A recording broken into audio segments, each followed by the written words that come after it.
شروع اللہ کا نام لے کر جو بڑا مہربان نہایت رحم والا ہے۔ الف لام میم، اللہ جو معبود برحق ہے، اس کے سوا کوئی عبادت کے لائق نہیں، زندہ ہے، سب کو تھامنے والا۔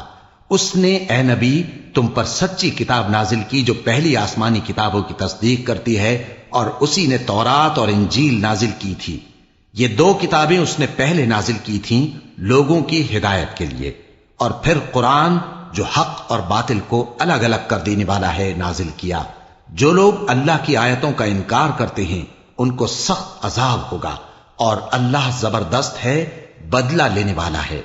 اللہ ایسا خبیر و بصیر ہے کہ کوئی چیز اس سے پوشیدہ نہیں، نہ زمین میں اور نہ آسمان میں۔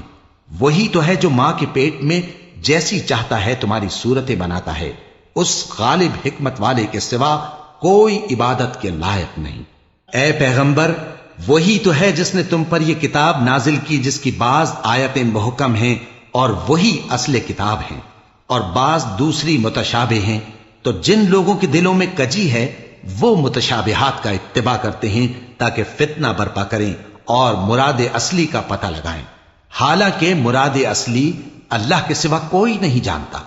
اور جو لوگ علم میں گہری نظر رکھتے ہیں وہ یہ کہتے ہیں کہ ہم ان پر ایمان لائے، یہ سب آیات ہمارے پروردگار کی طرف سے ہیں، اور نصیحت تو عقل مند ہی قبول کرتے ہیں۔ اے پروردگار، جب تو نے ہمیں ہدایت بخشی ہے تو اس کے بعد ہمارے دلوں میں کجی نہ پیدا کر دیجو، اور ہمیں اپنے ہاتھ سے رحمت عطا فرما، تو بڑا عطا فرمانے والا ہے۔ اے پروردگار، تو اس روز جس کے آنے میں کچھ بھی شک نہیں سب لوگوں کو اپنے حضور میں جمع کر لے گا، بے شک اللہ خلاف وعدہ نہیں کرتا۔ جو لوگ کافر ہوئے اس دن نہ تو ان کا مال ہی اللہ کے عذاب سے ان کو بچا سکے گا اور نہ ان کی اولاد ہی کچھ کام آئے گی، اور یہ لوگ آتش جہنم کا ایندھن ہوں گے۔ ان کا حال بھی فرعونیوں اور ان سے پہلے لوگوں کا سا ہوگا جنہوں نے ہماری آیتوں کی تکذیب کی تھی، تو اللہ نے ان کو ان کے گناہوں کے سبب عذاب میں پکڑ لیا تھا، اور اللہ سخت عذاب کرنے والا ہے۔ اے پیغمبر، کافروں سے کہہ دو کہ تم دنیا میں بھی عنقریب مغلوب ہو جاؤ گے اور آخرت میں جہنم کی طرف اکٹھا کیے جاؤ گے، اور وہ بری جگہ ہے۔ تمہارے لیے دو گروہوں میں جو جنگ بدر کے دن آپس میں بھڑ گئے قدرت الہی کی عظیم الشان نشانی تھی۔ ایک گروہ مسلمانوں کا تھا، وہ اللہ کی راہ میں لڑ رہا تھا، اور دوسرا گروہ کافروں کا تھا، وہ ان کو اپنی آنکھوں سے اپنے سے دگنا مشاہدہ کر رہا تھا۔ اور اللہ اپنی نصرت سے جس کو چاہتا ہے مدد دیتا ہے۔ جو اہل بصارت ہیں ان کے لیے اس واقعے میں بڑی عبرت ہے۔ لوگوں کو ان کی خواہشوں کی چیزیں یعنی عورتیں اور بیٹے اور سونے اور چاندی کے بڑے بڑے ڈھیر اور نشان لگے ہوئے گھوڑے اور مویشی اور کھیتی بڑی زینت دار معلوم ہوتی ہیں، مگر یہ سب دنیا ہی کی زندگی کے سامان ہیں، اور اللہ کے پاس بہت اچھا ٹھکانہ ہے۔ اے پیغمبر، ان سے کہو کہ بھلا میں تم کو ایسی چیز بتاؤں جو ان چیزوں سے کہیں اچھی ہو؟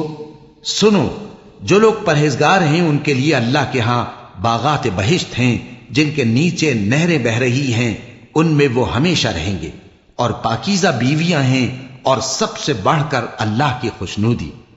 اور اللہ اپنے سب بندوں کو دیکھ رہا ہے جو اللہ سے التجا کرتے ہیں کہ اے پروردگار، ہم ایمان لے آئے سو ہم کو ہمارے گناہ معاف فرما اور ہم کو دوزخ کے عذاب سے محفوظ رکھ۔